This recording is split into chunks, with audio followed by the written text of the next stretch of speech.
Hello my dear student.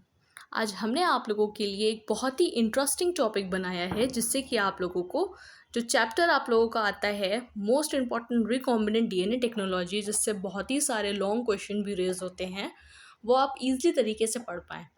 अच्छा, आपके chapters में जितनी भी थ्योरी हैं related to the recombinant DNA technology, वो आप क्या होता है कि आप उससे लिटिल बिट कंफ्यूज रहते हैं और कॉन्सेप्ट आपको क्लियर नहीं हो पाता है। इसी वजह से मैंने आप लोगों के लिए एक डायग्राम बनाया है। अगर 2 मिनट के लिए अपना फोकस कहीं मत ले जाइएगा प्लीज़, और इस वीडियो को ध्यान से देखिएगा। इससे आपका जो कॉन्सेप्ट है वो बहुत ही अच्छे से क्लियर हो जाएगा। ऑल राइट,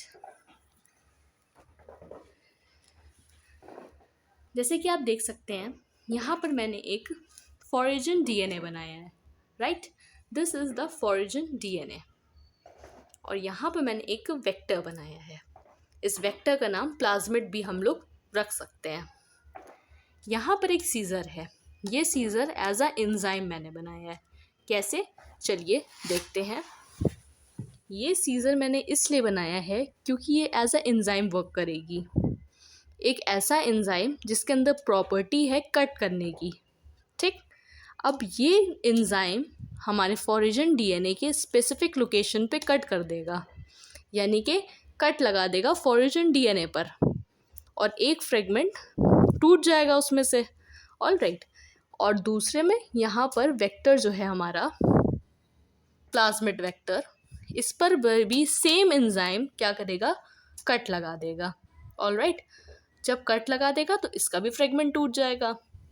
अब हमारा वेक्टर का फ्रेगमेंट और ये रहा, ऑल राइट, और फॉरिजन डीएनए का फ्रेगमेंट ये रहा। ये दोनों फ्रेगमेंट्स बाहर आ गए। किसकी वजह से? इस एंजाइम्स की वजह से। अब ये एंजाइम जो फॉरिजन डीएनए पे कट लगा रहा है एक स्पेसिफिक पोजीशन पर और वेक्टर पे कट लगा रहा है, ये एंजाइम का नाम होता है एंडोन्यूक्लियस रिस्ट्रिक्शन एंजाइम। ऑलराइट, क्या नाम होता है? Endonuclease restriction enzyme. जैसे कि आप लोग देख सकते हैं यहाँ पे नाम लिखा हुआ है। इसके अंदर खास प्रॉपर्टी यही होती है कि ये कटिंग का काम करता है। इसीलिए मैंने यहाँ पर एक सिजर से इसको रिप्रेजेंट करा है ताकि आप लोगों को ईजिली समझ आ सके चीज़। अब क्या करा इसने, फॉरिजन डीएनए के फ्रेगमेंट को कट कर दिया, एक फ्रेगमेंट टूट गया, वेक्टर डीएनए के फ्रेगमेंट को भी तोड़ दिया। अब आ जाएगा हमारे दूसरा एंजाइम जिसका नाम है लाइगेस। हमारा वेक्टर का फ्रेगमेंट आ गया, फॉरिजन डीएनए का सेगमेंट आ गया। ऑलराइट, अब लाइगेज एंजाइम क्या करेगा, इन दोनों को आपस में कनेक्ट कर देगा। मींस जो ये वेक्टर है इसके अंदर ये फॉरिजन डीएनए को लाइगेज एंजाइम जोड़ देगा, लाइक दिस। अब ये ग्रीन वाला जैसे कि मैंने ऊपर बनाया था कि ये वेक्टर है, ओके, और ब्लू मैंने रिप्रेजेंट किया था किस चीज़ से, फॉरिजन डीएनए से। और ये जो बनकर निकला है ये है रिकॉम्बिनेंट डीएनए। ऑलराइट, ये हमारा बन गया रिकॉम्बिनेंट डीएनए। अब ये रिकॉम्बिनेंट डीएनए क्या करेगा, ट्रांसफॉर्म हो जाएगा किसी भी सेल में। फॉर एग्जाम्पल ई कोली में सेंड हो गया और सेल डिवीजन स्टार्ट होने लगेगा। This is the whole procedure of recombinant DNA technology. क्या हुआ इन सिंपल, मैं कंक्लूजन बता दूं। एक एंजाइम है जिसका नाम है रिस्ट्रिक्शन एंजाइम, वो फॉरिजन डीएनए में कट लगाएगा और वेक्टर डीएनए में कट लगाएगा। उसके बाद उन दोनों के फ्रेगमेंट्स को आपस में जोड़ देगा। प्लाज्मिड्स और फॉरिजन डीएनए के फ्रेगमेंट्स को एक साथ जोड़ देगा। किसकी मदद से? लाइगेज एंजाइम्स की मदद से ये दोनों फ्रेगमेंट्स आपस में जुड़ जाएंगे। अब जुड़कर जो एक नया डीएनए बना है, इसी डीएनए को हम लोग बोलते हैं रिकॉम्बिनेंट डीएनए। और ये हमारा रिकॉम्बिनेंट डीएनए अब सेल में इंट्रोड्यूस करा दिया जाएगा, ट्रांसफॉर्म करा दिया जाएगा कोई भी सेल में। फॉर एग्जाम्पल किसी बैक्टीरिया की सेल है, ठीक, अब क्या होगा, उस सेल के अंदर बहुत सारे मल्टीपल डिवीजन होने लगेंगे, सेल डिवीजन। ऑलराइट, बस इतना सा ही ये प्रोसेस होता है। और इस पूरे होल प्रोसीजर्स को हम लोग जेनेटिक इंजीनियरिंग भी कहते हैं।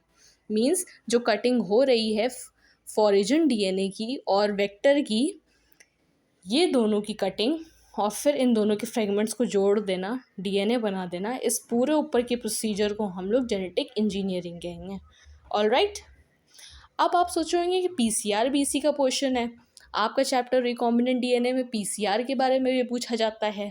तो पीसीआर का फुल फॉर्म होता है पॉलीमरेज चेन रिएक्शन, या तो फिर पीसीआर। पी मतलब फोटो, सी मतलब कॉपी। अब रिकॉम्बिनेंट डीएनए में पीसीआर कहाँ होता है लोड, अब आप ये सोच रहे होंगे या कहाँ होता है पीसीआर अप्लाई। तो मैं आपको बच्चों बता दूं, ये जो न्यू डीएनए रिकॉम्बिनेंट निकल कर आया है, अब ये समझ लीजिए कि इंसुलिन है, ठीक। इंसुलिन है फॉर एग्जांपल, तो हम लोग को इंसुलिन एक तो नहीं चाहिए होगी, हम लोग को और चाहिए होगी, तो हम लोग यहाँ पर पीसीआर अप्लाई कर देंगे। पीसीआर का काम होता है फोटोकॉपी कराना, तो वो बहुत सारे रिकॉम्बिनेंट डीएनए हम लोगों को लाकर दे देगा। Alright, PCR means polymerase chain reaction या तो फिर फोटोकॉपी रिएक्शन।